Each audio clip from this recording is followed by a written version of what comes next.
Alasan mengapa saya tidak pernah merasakan penindasan atau rasa krisis dari tabib kekaisaran Su Qian. Itu karena sejak awal, Su Qiantai masih tidak punya niat untuk membunuh dan tidak punya niat untuk melawan Xiao Yan sama sekali. Tapi ketiganya, setiap orang berbeda-beda. Meskipun mereka dipisahkan oleh jarak yang jauh, mereka memiliki tujuan yang sangat jelas untuk membunuh Xiao Yan.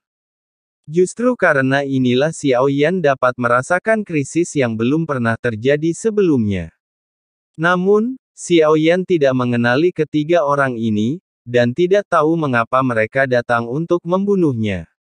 Saya akan menggunakan sisa kekuatan saya untuk memperlambat mereka dan membuat persiapan akhir. Kata Bai Yi. Setelah Xiao Yan menjadi pemilik baru Void Soul, Bai Yi sebenarnya tidak membantu Xiao Yan.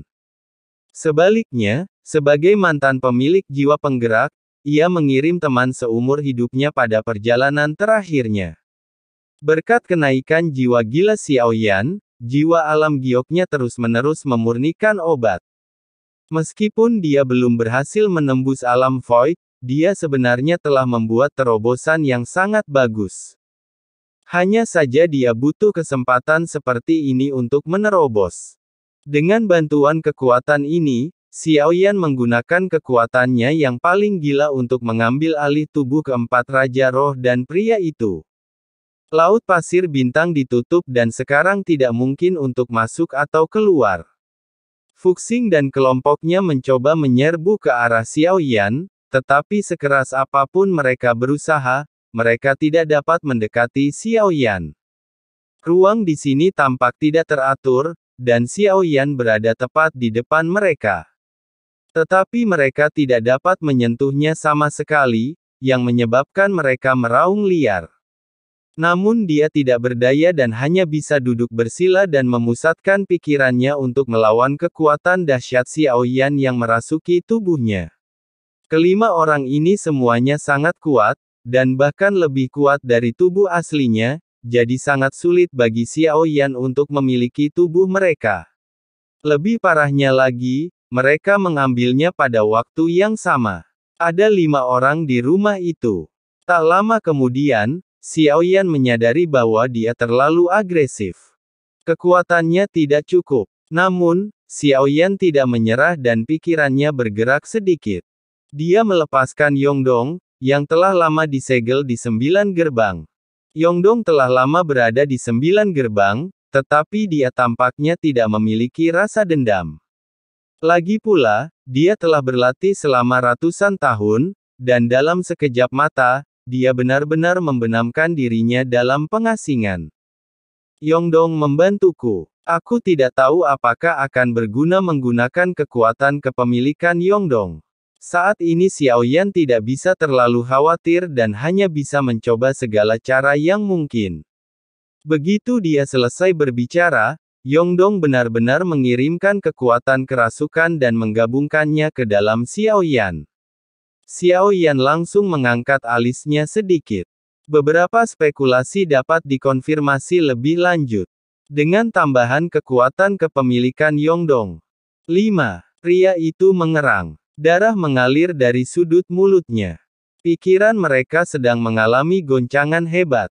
Xiao Yan terus-menerus melepaskan kekuatannya untuk merasuki tubuh orang lain, dan pada saat yang sama, dia menenangkan pikirannya dan mengaktifkan persepsi spiritual virtual Zichen untuk membuat jiwa virtualnya bergerak. Secara bertahap menyatu dengan tubuh Anda. Pada saat yang sama, klon Yuan Shen dan klon Golden Cicada terpisah dari tubuh aslinya. Klon Yuan Shen menangkap Bodhidharma dan mulai memasang batasan di ruang ini. Dok Ice, aku butuh kamu untuk menyiapkan teknik yang cukup kuat, bukan yang terkuat. Di seluruh kehampaan, hanya cahaya biru yang terlihat menyapu. Ruang yang awalnya kosong kini terisi garis-garis keheningan yang rapat. Apakah itu sudah cukup? Melihat sekeliling, tampaknya seluruh tempat itu statis. Namun Xiao Yan menggelengkan kepalanya dan berkata, teruskan saja, Tuan Anjing. Aku akan berjuang keras hari ini. Sudah lama sekali aku tidak merasa begitu bersemangat. Ada jutaan larangan yang ditetapkan di sana bahkan jika Dewa Abadi tingkat ke-6 datang.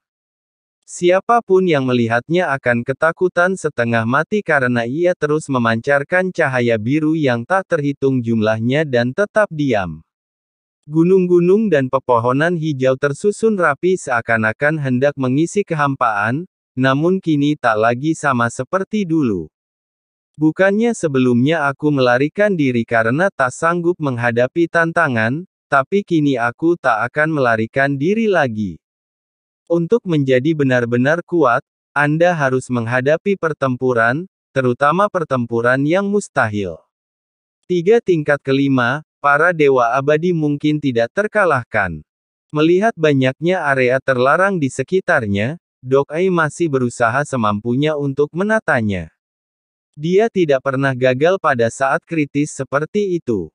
Sistem 1 juta basis yang diatur oleh Dok Ai adalah serangan balik pertama saya. Tidak peduli mengapa ketiga orang ini datang, kali ini mereka harus membayar harganya. Tampaknya ada 3 tubuh anti-inflamasi di dalam kehampaan, duduk bersila dan menyerap jiwa kehampaan, sementara klon Yuan Shen dan klon Golden Cicada berdiri di samping. Kekuatan klon Yuan Shen belum sepenuhnya meletus. 10.000 kaki bukanlah batasnya, bahkan bisa lebih kuat. Ini kartu truf kedua saya. Kalau dipadankan dengan klon jangkrik emas tingkat 6, dengan kekuatan seperti itu, seharusnya tidak akan sulit membunuh klon tingkat 5. Itu tidak akan serta-merta membunuhnya, tetapi dia pasti akan terluka parah. Xiao Yan belum pernah bertarung melawan pendekar tingkat kelima, dan dia belum pernah membunuh bahkan pendekar tingkat keempat. Tingkat keempat adalah transendensi, dan tingkat kelima adalah pusat bumi. Di antara 9 alam, mereka sudah dianggap sebagai eksistensi tingkat monster absolut. Dan hampir mustahil bagi yang kuat untuk membunuh mereka, apalagi 3 orang di tingkat kelima. Itulah sebabnya Xiao Yan merasakan krisis yang begitu kuat sekarang. Tetapi dia tidak mempercayainya dan melarikan diri berkali-kali. Kali ini Xiao Yan tidak ingin melarikan diri. Sepotong batu giok terbang keluar dari dunia Ku yang agung. Ini adalah kerusakan yang diserap oleh tubuh Wan Xingtianba, yang dapat diubah menjadi serangan dan memiliki efek yang sama dengan koin Hongshan Tuan. Namun, ini adalah keterampilan bertarung milik klan Yuan Shen, jadi dia secara alami lebih cocok dengan kekuatan Yuan Shen. Kemudian tombak yang patah terbang keluar dari ring lagi, dan klon jiwa itu mengangkat tangannya dan memegangnya di telapak tangannya. Xiao Yan sekarang harus membuat persiapan penuh. Kalau tidak, serangan 3 orang kuat tingkat kelima itu mungkin akan membuatnya tidak punya kesempatan untuk melawan balik dalam sekejap.